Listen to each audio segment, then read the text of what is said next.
As long as I've been a stamper, I've wanted a calendar stamp set that would help me make quick and easy calendars, but that would also allow me to use it for scrapbook pages, cards, gift tags, and tools like day planners, notebooks, and more. So when Tammy Mayberry presented the calendar bits and pieces and calendar grid stamp sets to me, I was thrilled.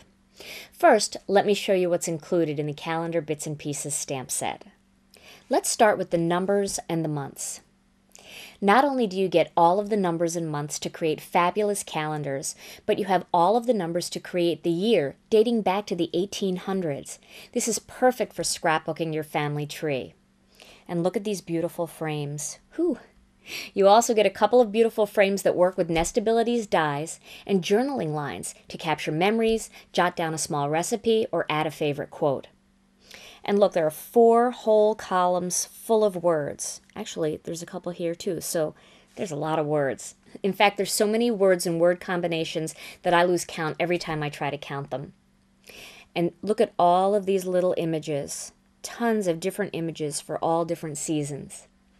These adorable bold images fit perfectly inside the blocks of the calendar, but are also perfect for creating sweet note cards, gift tags, and more.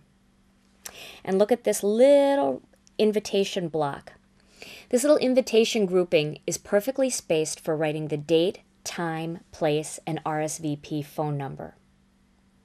And the solid little images allow you to add bright, bold color to your projects, and they're also perfect for the kissing technique. You'll be amazed at how often you reach for calendar bits and pieces for so much more than just calendars. November through December is the perfect time of the year to create your 2010 calendars. These calendars can be given as gifts to grandma, full of photos of the grandkids, with reminders already filled in of all those important dates. You can also create the perfect desktop calendar for Dad's office, or a small spiral-bound calendar to send off to college with your student. Our calendar grid is available in 2 different ways. The first way you can purchase it is in this large 4x6 rubber stamp. What's nice about this is you can coordinate your grid using matching inks and cardstock, but you can also use the grid pattern as a fun background stamp, which makes it even a better value. Now, for those of you who like digital products, we also have the digital calendar grid that you can purchase, download, and print out as often as you like. Now, this is nice when you're making a few calendars all at once and you want to make fast work of printing and cutting your grids to get started. When you print the calendar on an 8.5 by 11 sheet of cardstock, it will look like this. This allows you to create your calendar part at the bottom and scrapbook your photos at the top. For example, you may want to have a photo of your kids standing by a snowman they built for the month of January, or swimming in the pool for July. If you feed the paper in the opposite way, once you've printed the first one, then you'll get 2 like this, evenly spaced out calendars that you can cut in half and make smaller calendars for those on the go. Now I'm going to show you why Calendar Bits and Pieces makes creating a calendar easy as can be. One of the big things that Tammy and I discussed was how much we both hated the thought of having to stamp 28 to 31 individual numbers for every month of the year. I told Tammy I didn't care if they were unmounted rubber, wood-mounted rubber, or clear stamps. There was no way I would want to stamp over 360 times just to get my numbers on my calendar. Well, we found an answer, and I'm going to demonstrate it for you now. The first step in making easy work of creating your calendars is cutting out the stamp set properly. And you'll be so glad that you can control how this stamp set is cut when you see how easy it is to stamp your numbers using this technique. So step 1 is to cut out all of these numbers in one big box. All of these right here. Don't cut them out as single numbers. Now I'm going to do that, and we'll be right back. Okay. Now that I've got the box of numbers cut out, the next step is to cut straight lines between the strips of numbers, keeping it wide and stopping there. Okay, let me show you what I mean. I'm just cutting these in strips, but I'm not going to trim around it to try to get it closer. And I'll show you why in a minute. Okay.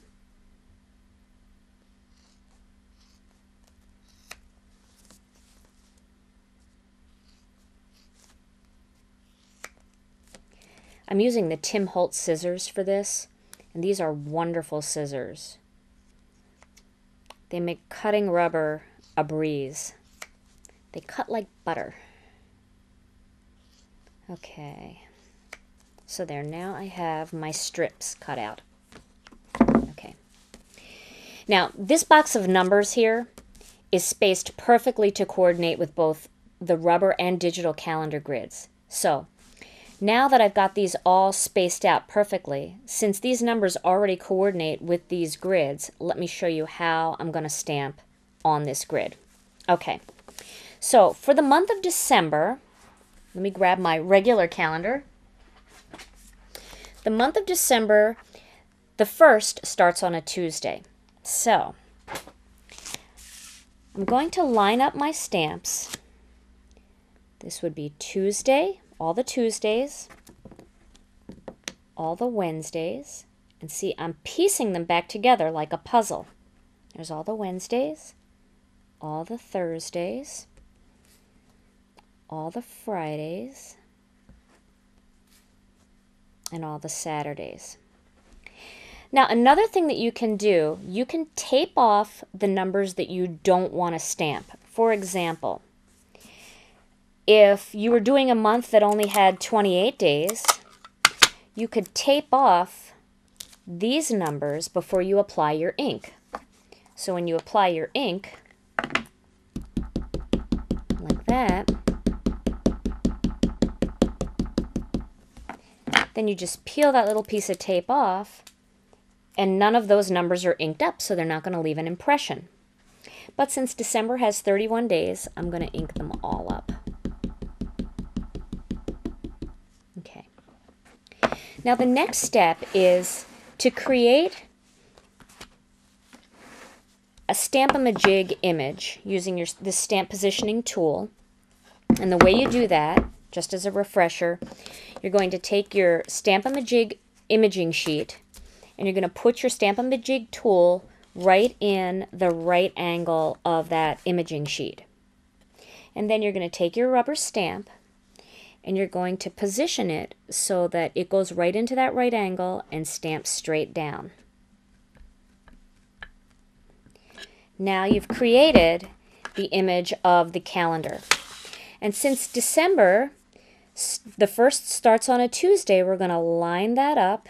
And some people like to put their calendar numbers on this side. Some like to put it in the top like that. Let's put them in the top like that. That looks nice. Okay. Now, I'm going to replace my stamp positioner tool right there in the corner. And then I'm going to remove the sheet. Once again, I'm going to ink up my numbers.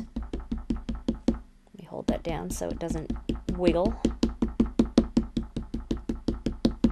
Okay. And I'm going to put that stamp right back into the right angle of the Stamp-A-Majig tool and stamp straight down. Apply light pressure so all the numbers print. And you can see you've just placed your numbers perfectly for Tuesday, Wednesday, Thursday, Friday, and Saturday for the entire month.